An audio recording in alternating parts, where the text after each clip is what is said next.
dengan sesuatu yang tidak baik, kita bisa-bisa terpengaruh dan itu menjadi samar. Dan kalau kita tidak punya mekanisme pertahanan diri, kita akan terbawa olehnya. Dan pada malam hari ini saya mau kita belajar dari kisah Yesus yang menang atas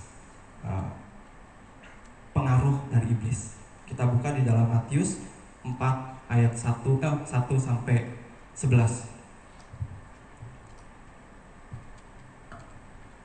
Semua katakan sekali lagi, bertahan. Bertahan. Oke. Teman-teman, nilai yang pertama, belum dibaca Alkitabnya. Sorry. Sudah dapat semua? Amin. Amin. Puji Tuhan. Saya akan bacakan untuk teman-teman semua. Pencobaan di padang gurun. Ayat yang pertama, maka Yesus dibawa oleh Roh ke padang gurun untuk dicobai iblis. Dan setelah berpuasa 40 hari lamanya dan 40 malam, akhirnya laparlah Yesus.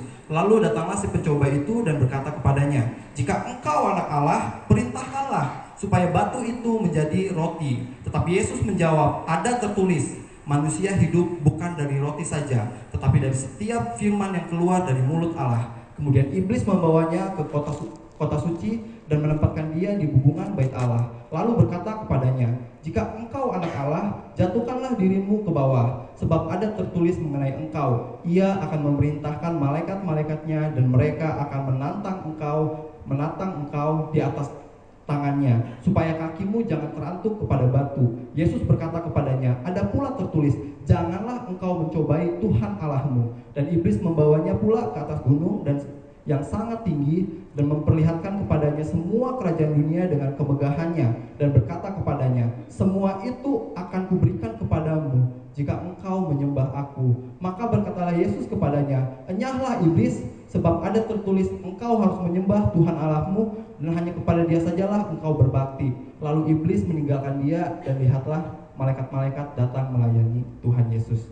Jadi di dalam perikop ini, kalau kita lihat di perikop sebelumnya, adalah saat ketika Yesus dibaptis oleh Yohanes. Jadi sebelum Yesus dipimpin oleh Roh Kudus ke padang gurun, sebelumnya Yesus baru dibaptis. Baptis ini adalah satu legitimasi atau satu pengesahan untuk Yesus boleh melakukan atau memulai misinya menyelamatkan dunia ini. Sebelum nanti di perikop ke depannya Yesus tampil di Galilea. Satu poin yang saya mau bagikan untuk setiap kita teman-teman, Yesus sebelum memulai pelayanannya, dia memulainya dengan berdoa.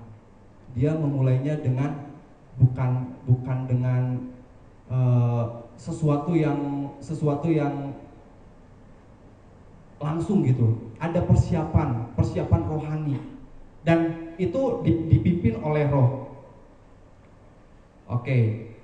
Maka Yesus dibawa oleh Roh ke padang gurun untuk dicobai iblis, dan setelah berpuasa 40 hari dan 40 malam, akhirnya laparlah Yesus.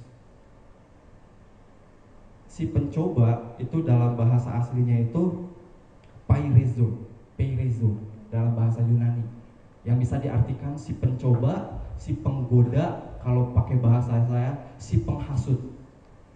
Si peirezo ini atau si penghasut ini, dia datang mencobai Yesus bukan di saat Yesus memulai puasanya, bukan di saat Yesus dalam keadaan kondisi yang prima, tapi dia datang di saat Yesus mulai lapar. Kalau saya tanya-tanya sama pendeta-pendeta ya teman-teman, kira-kira katanya kalau puasa Ester, puasa 3 hari itu biasanya tuh katanya lapar banget katanya, lapar banget, 3 hari itu lapar banget, dan masih bisa bertahan kalau selama 3 hari. Setelah 3 hari dia akan laparnya tuh semakin lapar, tapi ditambah lemes dan pusing. Itu 3 hari sampai nanti 1 minggu, 7 hari lamanya. Nah, dia akan mengalami yang namanya lemes, terus dia akan mengalami yang namanya pusing sampai 7 hari. Nah, di hari yang ke-7 ini biasanya tuh orang dia akan merasa kembali kuat untuk melanjutkan puasanya. Tapi disitulah titik-titik terberatnya sebenarnya. Kalau dia sampai kelaparan lagi, artinya dia lemak kuningnya itu udah terbakar habis dan dia bisa yang namanya mati ini kelaparan lah intinya gitu. Saya takut salah bahasa Inggris kayak kemarin lagi nih. Ya starvation, kondisi mati kelaparan intinya. Oke. Itu 7 hari. Bayangkan 40 hari bagaimana sebagai manusia Yesus merasa lemah gitu. Dan itu adalah kondisi terlemahnya di mana iblis bisa masuk untuk mencoba Yesus. Oh, bukan. Musiknya dung dung. Nah, teman-teman, yang mau saya bagikan pertama adalah nilai yang harus kita miliki adalah jangan terpengaruh untuk menjadi tidak rohani karena alasan kebutuhan jasmani. Jangan terpengaruh menjadi tidak rohani karena alasan jasmani. Di yang pertama ini, si iblis ini punya, dari tafsiran buku yang saya baca, dia ini punya tujuan untuk mengalihkan hal rohani atau puasa yang dilakukan Yesus kepada hal jasmani, yaitu makanan atau roti yang menjadi kebutuhan Yesus secara fisik. Dan dia memulai dengan kata jika engkau. Kata jika engkau ini, teman-teman, bahaya, apalagi untuk laki-laki. Wah, bahaya banget. Kalau kamu jantan, kamu harus bisa lompat pagar sekolah itu. Tuh kalau cowok. Kalau kamu senior, kamu gak akan mungkin diremehkan sama juniormu. Dan di situ pasti akan ada rasa, woi, nggak boleh begini nih, ya kan? Kalau kamu memang bukan Jones,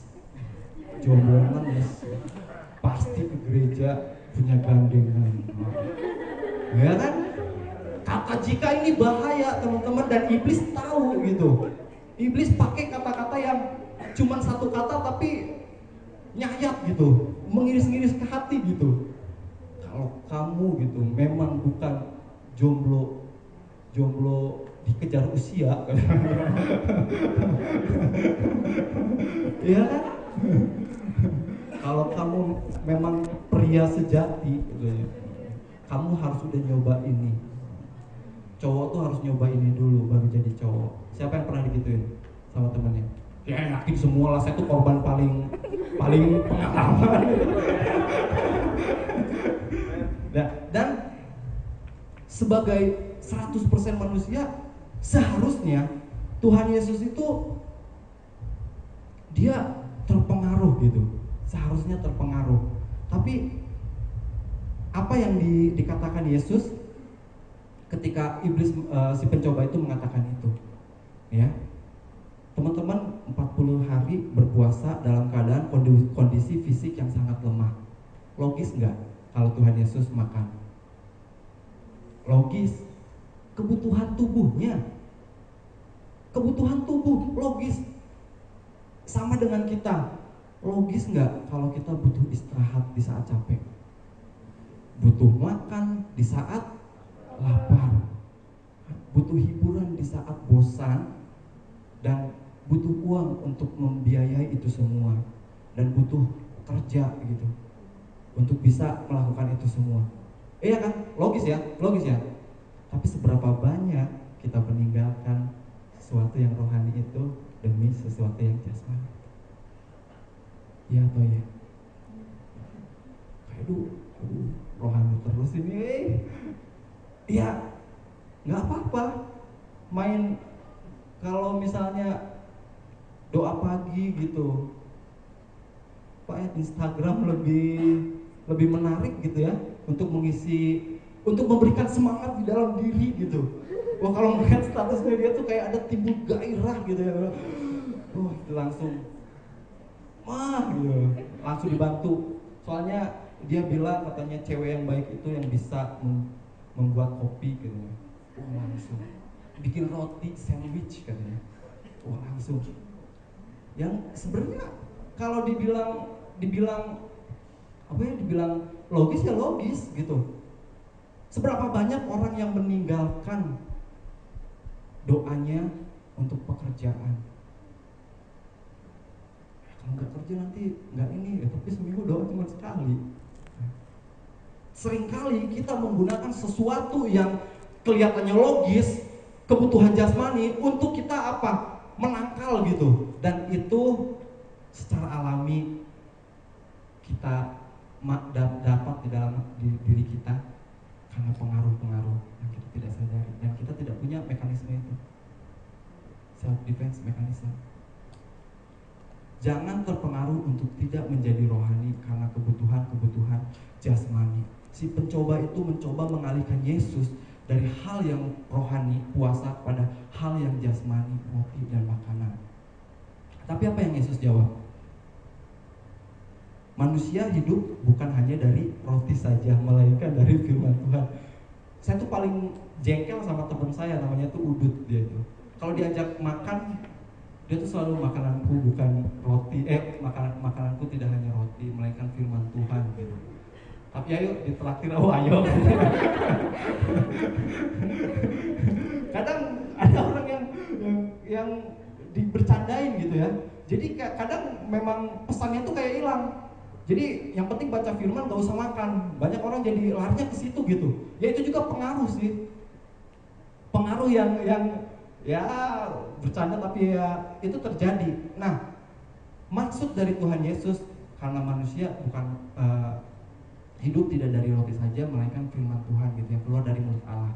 Itu terdapat di dalam Ulangan 30, teman-teman.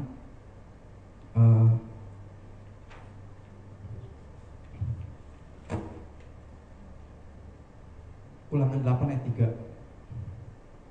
8 ayat 3. Ulangan 8 yang ayat 3 itu sama katanya. Karena manusia tidak hidup hanya dari roti saja, tetapi dari firman Tuhan yang keluar dari mulut Allah. Kalian tahu nggak itu mengarah kemana? Ulangan itu tentang apa ya? Ayo lo baca Alkitab, masa nggak pernah nggak tahu Ulangan? Kalau Kejadian itu penciptaan, terus bangsa Israel, terus kepada, terus keluar dari mana? 40 tahun lamanya bangsa Israel tersesat saya bilang ya. Karena seharusnya memang cuma 1 minggu juga selesai dari Mesir ke Israel, tapi sampai 40 tahun berarti itu nyasarnya udah kebangetan ya. Itu nggak tahu. Mereka tuh udah nyasar gitu. Tapi selama 40 tahun apakah mereka bercocok tanam? Taman lagi. Bercocok tanam? Enggak. Yang keluar apa? Mana kan? Terus ketika mereka bersungut-sungut, aduh mana ini udah kayak ketumbar, rasanya keras, nggak enak Tuhan, aduh pengen tuh mending di Mesir bisa makan daging Tuhan. Terus firman Tuhan apa? Datanglah burung tekukur. Oh, puyuh ya. Datanglah burung puyuh. Itu bicara tentang pemeliharaan Tuhan. Kalau Tuhan mau kita mati hari ini, kita bisa mati hari ini. Kalau saya misalnya 3 hari nggak makan gitu, nggak mati, mungkin besok saya nggak puasa bisa mati. Karena dari pemeliharaan Tuhan, hidup kita ini tergantung dari apa yang Tuhan mau, apa yang Tuhan firmankan. Jadi itu yang harus kita tangkap. Iblis mencoba untuk mempengaruhi kita, mempengaruhi setiap saya dan teman-teman untuk mengalihkan sesuatu hal yang rohani yang kita miliki kepada hal yang jasmani. Banyak teman-teman saya itu yang kehidupannya itu dipelihara Tuhan, banyak. Tuhan pelihara semua. Saya kuliah teman-teman 4 tahun, 1 semester itu 6 juta. Coba tuh 7 semester. Nggak bayar pulang. Tuhan cukupkan. Karena apa?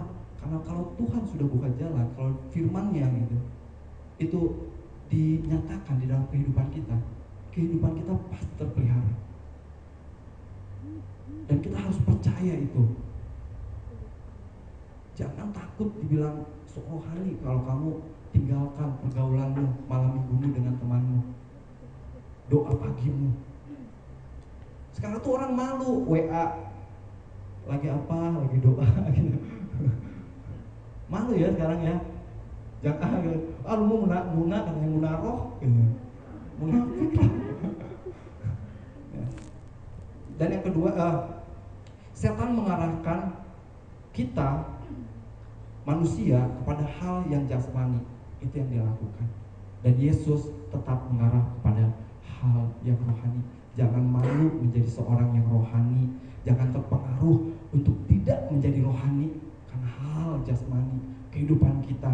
Jangan tinggalkan doa demi alasan jasmani. Pergaulan, kerajinan beribadah akan menunjukkan jalan Tuhan, rencana Tuhan terjadi dalam kehidupan kita. Amin. Enteng jodoh, rajin ini bisa.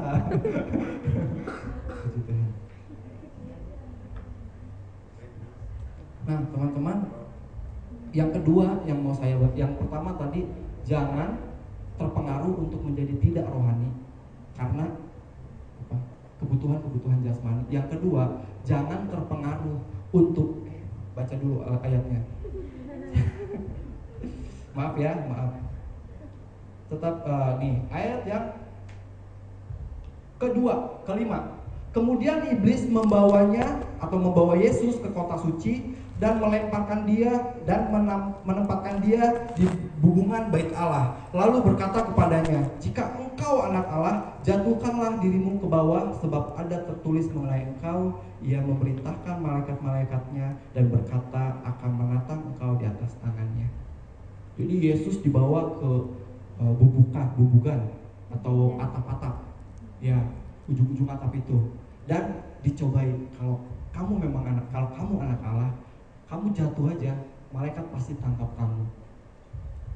Kira-kira kalau Tuhan Yesus jatuh ditangkap gak sama malaikat? Oh, jangan kan ditangkap ya, melayang aja bisa ya. Tuhan. Tapi apakah Yesus melakukan itu? Yesus tunduk kepada misi Allah. Dia tunduk kepada rencana Allah. Yesus tidak berusaha menyelesaikan masalahnya dia, kelemahannya dia dengan kekuatan keilahiannya dia. Dia tidak ambil cepatnya. Yesus tidak ambil cepatnya. Kalau dia mau dia bisa. Dia Tuhan, tapi dia tahu ada rencana Tuhan gitu. Sebelum dia masuk ke pelayanannya selama 3 tahun setengah. Misi Allah menyelamatkan seisi dunia mati di salib. Nah, di sini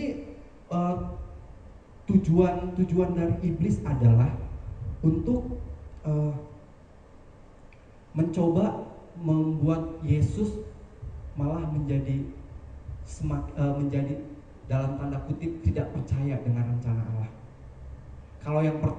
Kalau pertama dia itu percaya dengan rencana Allah karena dia nggak melakukannya itu. Kalau yang kedua itu iblis mencoba mengalihkan Yesus supaya tidak terlalu percaya kepada Bapaknya. Yang pertama karena dari rohani ke jasmani, berarti dari dirinya supaya mengandalkan dirinya. Kalau yang kedua supaya terlalu mengandalkan Tuhan. Maksudnya apa, Kak? Seberapa banyak di antara kita yang pergi ke rumah-rumah kosong untuk main jalangkung karena kalian percaya Tuhan pasti melindungi kalian, atau minum racun. Tuhan tolong loh, misalnya, ya, kok kamu jatuh, tolong katanya. Seberapa banyak di kita karena terlalu percaya Tuhan itu baik, Tuhan itu pengampun, sehingga kita melakukan dosa. Waduh, kan diampuni lah, gak apa-apa gitu. Sekali 2 kali yang penting have fun gitu. Seberapa banyak di antara kita. Tapi apa yang Tuhan Yesus katakan? Janganlah engkau ayat ke Yesus berkata 7. Yesus berkata kepadanya, ada pula tertulis, janganlah engkau mencobai Tuhan Allahmu. Kalau yang pertama lebih kepada jasmani atau kekuatan diri, yang kedua terlalu mengandalkan Tuhan. Dan yang kedua yang harus kita tanamkan, nilai yang harus kita tanamkan, jangan terpengaruh untuk menjadi sombong secara rohani. Iblis itu pinter, dia itu bisa pakai dua mata pisau gitu. Kalau yang kanan nggak bisa, yang kiri dia pakai. Kalau nggak percaya ke Tuhan nggak bisa karena kita terlalu percaya, dibikinlah kita untuk menjadi semakin percaya kepada Tuhan. Janganlah engkau mencobai Tuhan Allahmu. Karena kita terlalu percaya kalau Tuhan akan memberkati kita lalu ketika kita, seberapa banyak di antara kita karena kita percaya Tuhan pasti akan tolong, ketika kita sakit kita nggak mau minum obat. Di Malang ada pendeta kayak gitu, tapi sembuh, tapi saya nggak mau kayak gitu, saya minum obat aja lah. Ya karena beli obat berapa sih? Tapi mungkin itu penyakitnya kecil. Tapi kalau bagaimana kalau dia udah sampai